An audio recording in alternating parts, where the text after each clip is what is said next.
Hi, ನಾನು ನಿಮ್ಮ ಸೌಜನ್ಯ, ಉತ್ತರ ಕರ್ನಾಟಕ ಧಾರವಾಡದವಳು. ಇವತ್ತು ನಾನು ತುಂಬ ಕ್ವಿಕ್ಕಾಗಿ ಈಸಿಯಾಗಿರುವಂಥ ಒಂದು ಕುರ್ಮಾ ಬಾಜಿ ಯಾವ ರೀತಿ ಮಾಡೋದು ಅಂತ ಹೇಳ್ತಾ ಇದ್ದೀನಿ. ಇಲ್ಲಿ ಎಲ್ಲ ರೀತಿಯ ನಾನು ತರಕಾರಿಗಳನ್ನ ಯೂಸ್ ಮಾಡ್ಕೊಂಡಿದ್ದೀನಿ. ನಿಮ್ಮ ಮನೆಯಲ್ಲಿ ಯಾವ ತರಕಾರಿ ಇದೆಲ್ಲ ಅದನ್ನು ಯೂಸ್ ಮಾಡ್ಕೋಬೋದು. ಇಲ್ಲಿ ನಾನು ಕ್ಯಾರೆಟ್, ಬೀನ್ಸ್, ಟೊಮ್ಯಾಟೊ, ಆನಿಯನ್ ಮತ್ತು ಕ್ಯಾಪ್ಸಿಕಮ್ ಯೂಸ್ ಮಾಡ್ಕೊಂಡಿದ್ದೀನಿ. ನಿಮ್ಮ ಹತ್ರ ಯಾವುದಿದೆ ಅದು ತಗೊಳ್ರಿ. ಇದೇ ಅಂತಿಲ್ಲ. ಕೊತ್ತಂಬರಿ, ಕರಿಬೇವು, ಹಸಿಮೆಣಸಿಕಾಯಿ ಮತ್ತು ಬೆಳ್ಳುಳ್ಳಿ, ಹಸಿ ಶುಂಠಿ, ಏಲಕ್ಕಿ, ಲವಂಗ ಮತ್ತು ಇದು ಪುಲಾವ್ ಎಲೆ, ಕರಿ ಎಳ್ಳು, ಬಿಳಿ ಎಳ್ಳು ಇವು ಮಸಾಲೆಗಳು, ಹಾಗೂ ಸಾಸಿವೆ, ಜೀರಿಗೆ ಮತ್ತು ಹಸಿ ಕೊಬ್ಬರಿ, ಖಾರ, ಉಪ್ಪು, ಸ್ವಲ್ಪ ಅರಿಶಿನ ಮತ್ತು ರುಚಿಗೆ ತಕ್ಕಷ್ಟು ಸಕ್ಕರೆಯನ್ನು ಸಹ ಯೂಸ್ ಮಾಡ್ಕೊಂಡಿದ್ದೀನಿ. ಸ್ವಲ್ಪ ಕಸೂರಿ ಮೇಥಿ ಇವು ಬೇಕಾಗಿರೋ ಸಾಮಗ್ರಿಗಳು. ಈಗ ಒಂದು ಪ್ಯಾನನ್ನು ನಾನು ಹೀಟ್ ಮಾಡಲಿಟ್ಟಿದ್ದೀನಿ. ಅದರಲ್ಲಿ ಸುಮಾರು ಒಂದು 3ರಿಂದ 4 ಸ್ಪೂನಷ್ಟು ಎಣ್ಣೆಯನ್ನು ಹಾಕಿದ್ದೀನಿ.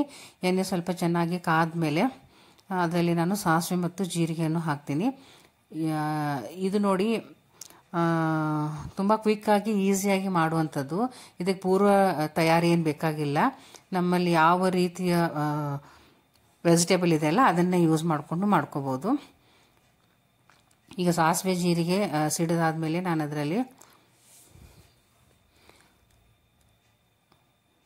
ಮಸಾಲೆ ಸಾಮಾನುಗಳನ್ನ ಹಾಕ್ತಾ ಇದ್ದೀನಿ. ಚಕ್ಕೆ, ಲವಂಗ, ಏಲಕ್ಕಿ, ಪುಲಾವ್ ಎಲೆ ಮತ್ತು ಸ್ವಲ್ಪ ಬಿಳಿ ಎಳ್ಳು ಮತ್ತು ಕರಿ ಎಳ್ಳು ಮಿಕ್ಸ್ ಇದೆ. ನಿಮ್ಮಲ್ಲಿ ಯಾವುದಿದೆಯೋ ಅದು ಹಾಕೋಬೋದು. ಬಿಳಿ ಎಳ್ಳು ಇಲ್ಲ ಅಂದ್ರೂ ನಡೀತದೆ, ಆದರೆ ಉಳಿದ ಸಾಮಗ್ರಿಗಳು ಬೇಕು ಸ್ನೇಹಿತರೆ. ಸೊ ಅದು ಸ್ವಲ್ಪ ಎಣ್ಣೆಯಲ್ಲಿ ಕರೆದಾದ್ಮೇಲೆ ನಾನು ವೆಜಿಟೇಬಲನ್ನು ಒಂದೊಂದಾಗಿ ಹಾಕ್ತಾ ಇದ್ದೀನಿ. ಸೊ ವೆಜಿಟೇಬಲ್ಗಿಂತ ಮುಂಚೆ ಸ್ನೇಹಿತರೆ, ಇದರ ಸ್ವಲ್ಪ ನಾನು ಕರಿಬೇವನ್ನು ಹಾಕ್ತಾ ಇದ್ದೀನಿ ಹಾಗೂ ಹಸಿಮೆಣಸಿಕಾಯನ್ನು ಹಾಕ್ತಾ ಇದ್ದೀನಿ. ಸೊ ಕರಿಬೇವು ಸ್ವಲ್ಪ ಚೆನ್ನಾಗಿ ಕ್ರಿಸ್ಪಿನೆಸ್ ಬರಬೇಕು, ಅದ್ರ ಘಮ ಬಿಡಬೇಕು ನೋಡ್ರಿ. ಅದಕ್ಕೆ ನಾನು ಸ್ವಲ್ಪ ಮೊದಲು ಕರಿಬೇವು ಮತ್ತು ಹಸಿಮೆಣಸಿಕಾಯಿ ಸ್ವಲ್ಪ ಗಟ್ಟಿ ಇರ್ತದಲ್ಲ ಅದು ಸ್ವಲ್ಪ ಅದರಲ್ಲಿ ಖಾರಾಂಶ ಬಿಡಲಿ ಅಂತ ಮೊದಲು ನಾನು ಕರಿಬೇವು ಮತ್ತು ಹಸಿಮೆಣಸಿಕಾಯನ್ನು ಹಾಕಿದ್ದೀನಿ. ಈಗ ಈರುಳ್ಳಿಯನ್ನು ಹಾಕ್ತಾ ಇದ್ದೀನಿ. ಸ್ವಲ್ಪ ಗಟ್ಟಿಯಾಗಿರುವ ವೆಜಿಟೇಬಲ್ ಮೊದಲು ಹಾಕೋಬೇಕು, ಸ್ವಲ್ಪ ಚೆನ್ನಾಗಿ ಬೇಯಬೇಕಲ್ಲ. ಸೊ ಈಗ ಬೀನ್ಸ್ ಹಾಕ್ತಾ ಇದ್ದೀನಿ ನೋಡಿ, ಹಾಗೂ ನೆಕ್ಸ್ಟ್ ಕ್ಯಾಪ್ಸಿಕಮ್. ಇವು ಎಣ್ಣೆಯಲ್ಲಿ ಚೆನ್ನಾಗಿ ತಾಳಿಸ್ಬೇಕು, ಸ್ವಲ್ಪ ಸಾಫ್ಟ್ನೆಸ್ ಬರಬೇಕು ಸ್ನೇಹಿತರೆ. ನಾವು ಈ ವೆಜಿಟೇಬಲ್ ಯಾವುದು ನಾವು ಬಾಯ್ಲ್ ಮಾಡಿಲ್ಲಲ್ಲ, ಡೈರೆಕ್ಟಾಗಿ ಹುರಿದು ಮಾಡ್ತಾ ಇದ್ದೀವಿ. ಸೊ ಮೀಡಿಯಮ್ ಫ್ಲೇಮ್ದಲ್ಲಿನೇ ಇದನ್ನು ನಾನು ಹುರ್ಕೊಳ್ತಾ ಇದ್ದೀನಿ. ಸ್ವಲ್ಪ ಎಣ್ಣೆ ಜಾಸ್ತಿನೇ ಇದ್ರೇ ಟೇಸ್ಟಿಯಾಗಿ ಬರ್ತದೆ ಈ ಕುರ್ಮಾ ಭಾಜಿ. ಕೆಲವೊಂದು ಕುರ್ಮಾಕ್ಕೆ ತುಂಬ ತಯಾರಿ ಬೇಕಾಗಿರುತ್ತದೆ, ಆದರೆ ಇದಕ್ಕೆಲ್ಲ ತುಂಬ ಕ್ವಿಕ್ಕಾಗಿ ಮಾಡ್ಬೋದು. ನಾನೀಗ ಉಳಿದ ಎಲ್ಲ ವೆಜಿಟೇಬಲನ್ನು ಹಾಕಿದ್ದೀನಿ. ಅದರಲ್ಲಿ ಟೊಮ್ಯಾಟೊ ಇದೆ, ಹಾಗೂ ಹಸಿ ಬಟಾಣಿ, ಆಮೇಲೆ ಈಗ ಚೆನ್ನಾಗಿ ಇದನ್ನು ಮತ್ತೊಮ್ಮೆ ಬೇಯಿಸ್ಕೋಬೇಕು. ಸೌತೆಕಾಯಿ ಸಹ ನಾನು ಇದನ್ನು ಆ್ಯಡ್ ಮಾಡಿದ್ದೀನಿ. ಇದನ್ನು 3 in 1 ಭಾಷೆ ಅಂತ ಹೇಳ್ಬೋದು ಸ್ನೇಹಿತರೆ.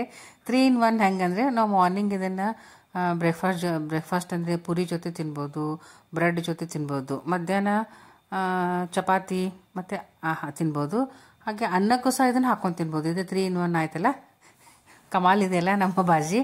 ಈಗ ನಾನು ಅರಿಶಿನ ಪೌಡ್ರನ್ನ ಹಾಕ್ತಾ ಇದ್ದೀನಿ ಸ್ನೇಹಿತರೆ. ಸೊ ಅರಿಶಿನ ಪೌಡ್ರ್ ಹಾಕಿ ಸ್ವಲ್ಪ ಚೆನ್ನಾಗಿ ಮತ್ತೆ ಹುರಿಬೇಕು.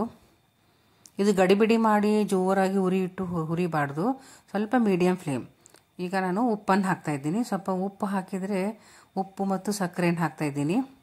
ಅದು ಚೆನ್ನಾಗಿ ನೀರು ಬಿಡ್ತದಲ್ಲ, ಸೊ ಎಲ್ಲ ತರಕಾರಿಗಳು ಬೇಯಲಿಕ್ಕೆ ಸ್ವಲ್ಪ ಸಹಾಯ ಆಗ್ತದೆ. ಸೊ ಇದನ್ನು ಮತ್ತೊಮ್ಮೆ ಎಲ್ಲ ತಿರುಗಿಸಿ ಅದ್ರ ಮೇಲೆ ಒಂದು ಮುಚ್ಚಳ ಮುಚ್ಚಬೇಕು. ಈಗ ಒಂದು 2 minutes ಸಿಮ್ಮದಲ್ಲಿನೇ ಬೇಯಿಸ್ಕೋಬೇಕು. ನೋಡಿ ಎಷ್ಟು ಸಾಫ್ಟಾಗಿ ಬಂದಿದೆ ಎಲ್ಲ ವೆಜಿಟೇಬಲ್ಸು. ಇದು ನಿಜವಾಗ್ಲೂ ಸ್ನೇಹಿತರೆ, ನೀವು ಈ ರೀತಿ ಒಮ್ಮೆ ಮಾಡಿ ನೋಡಿ. ನಮ್ಮ ಹೋಟೆಲ್ ಸ್ಟೈಲ್ನಲ್ಲಿನೇ ಇದರ ಟೇಸ್ಟ್ ಬರ್ತದೆ. ಈಗ ನಾನು ಕೊತ್ತಂಬರಿ ಹಾಗೂ ಬೆಳ್ಳುಳ್ಳಿ ಮತ್ತು ಹಸಿ ಶುಂಠಿಯ ಪೇಸ್ಟನ್ನು ಹಾಕ್ತಾ ಇದ್ದೀನಿ. ಈ ಹಸಿ ಶುಂಠಿ ಮತ್ತು ಬೆಳ್ಳುಳ್ಳಿ ಹಾಕಿದ ಮೇಲೆ ಇದ್ರ ಘಮನೇ ಡಿಫ್ರೆಂಟ್ ಅಲ್ಲ ಸ್ನೇಹಿತರೆ. ಸೊ ಆದಷ್ಟು ಮಟ್ಟಿಗೆ ನಾವು ರೆಡಿಮೇಡ್ ಪೇಸ್ಟನ್ನು ಯೂಸ್ ಮಾಡಬಾರ್ದು. ಗಾರ್ಲಿಕ್ ಮತ್ತು ಇದು ಮನೆಯಲ್ಲಿನೇ ಕುಟ್ಟಿ ಹಾಕಬೇಕು ಇದ್ದಿದ್ದು. ಈಗ ನಾನು ಕೆಂಪು ಖಾರ ಹಾಗೂ ಸ್ವಲ್ಪ ಮಸಾಲೆ ಖಾರನ ಯೂಸ್ ಮಾಡಿದ್ದೀನಿ ಸ್ನೇಹಿತರೆ. ಇಲ್ಲಿ ನಿಮ್ಮಲ್ಲಿ ಮಸಾಲೆ ಖಾರ ಇದ್ದರೆ ಹಾಕಿ, ಇಲ್ಲಾಂದರೆ ಪರವಾಗಿಲ್ಲ. ಕೆಂಪು ಖಾರ ಅಂತೂ ಎಲ್ಲದರಲ್ಲಿ ಎಲ್ಲ ಮನೆಯಲ್ಲಿ ಇದ್ದೇ ಇರ್ತದೆ. ಈಗ ಸ್ವಲ್ಪ ಕಸೂರಿ ಮೇಥಿಯನ್ನು ಹಾಕ್ತಾಯಿದ್ದೀನಿ. ಇದನ್ನು ಮಾತ್ರ ಸ್ಕಿಪ್ ಮಾಡಬೇಡಿ. ಈಗ ಕಸೂರಿ ಮೇಥಿ, ಬೆಳ್ಳುಳ್ಳಿ ಮತ್ತು ಹಸಿ ಶುಂಠಿ ಇದೇ ನೋಡ್ರಿ ಇದಕ್ಕೆ ಮೇನ್ ಘಮ ಕೊಡೋದು. ಸೊ ಇವು ಸ್ವಲ್ಪ ಚೆನ್ನಾಗಿ ಫ್ರೈ ಆದಮೇಲೆ ನಾನು ಒಂದು ದೊಡ್ಡ ಬಟ್ಲಷ್ಟು ಹಸಿ ಕೊಬ್ಬರಿಯನ್ನು ನುಣ್ಣಗೆ ರುಬ್ಬಿದ್ದೀನಿ. ಸ್ವಲ್ಪ ಹಾಲು ಬಿಡಬೇಕು ನೋಡಿ ಅದ್ರದ್ದು, ಆ ರೀತಿ ನುಣ್ಣಗೆ ರುಬ್ಬಬೇಕು. ಈಗ ಅದನ್ನು ಸಹ ನಾನು ಹಾಕಿ ಚೆನ್ನಾಗಿ ಕಲಿಸ್ತಾ ಇದ್ದೀನಿ. ಆಮೇಲೆ ಇದು ನಾವು ಕನ್ಸಿಸ್ಟೆನ್ಸಿ ಎಷ್ಟು ಬೇಕೋ ಅಷ್ಟು ನೀರು ಹಾಕ್ಕೋಬೇಕಾಗ್ತದೆ. ಸೊ ಈಗ ನೋಡಿ ಇದಂತೂ ಕಂಪ್ಲೀಟಾಗಿ ಈಗ ಹುರಿದಿದೆ. ಇದು ಆಲ್ಮೋಸ್ಟ್ ರೆಡಿ ಆಗಿದೆ. ಸೊ ಇದಕ್ಕೆ ನಾನೀಗ ನೀರನ್ನು ಸೇರಿಸ್ತಾ ಇದ್ದೀನಿ. ಈಗ ನಾನು ಒಂದು ದೊಡ್ಡ ಬಟ್ಲಷ್ಟು ನೀರನ್ನು ಸೇರಿಸ್ತಾ ಇದ್ದೀನಿ. ಇದು ತುಂಬ ತೆಳುನೂ ಆಗಬಾರ್ದು, ತುಂಬ ಗಟ್ಟಿನೇ ಆಗಬಾರ್ದು, ಸ್ವಲ್ಪ ಮೀಡಿಯಮ್ ಇರಬೇಕು ನೋಡಿ ಸ್ನೇಹಿತರೆ.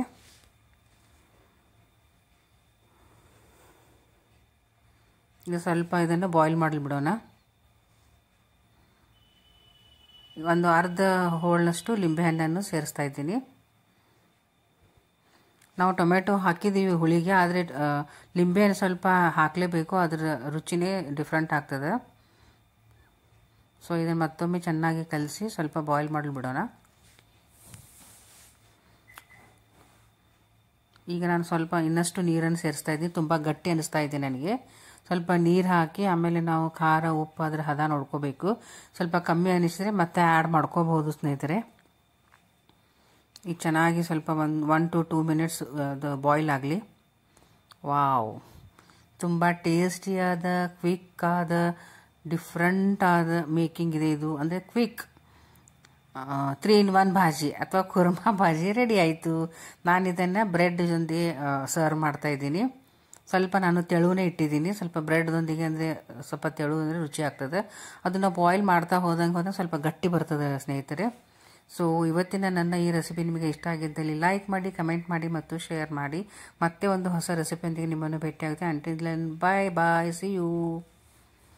ನನ್ನ ಚಾನಲನ್ನು ಸ್ವಲ್ಪ ಸಬ್ಸ್ಕ್ರೈಬ್ ಮಾಡಿ, ನೋಡಿ, ಶೇರ್ ಮಾಡಿ, ಸಪೋರ್ಟ್ ಮಾಡಿ ಸ್ನೇಹಿತರೆ. ಬಾಯ್, ಸಿ ಯು ಸೂನ್.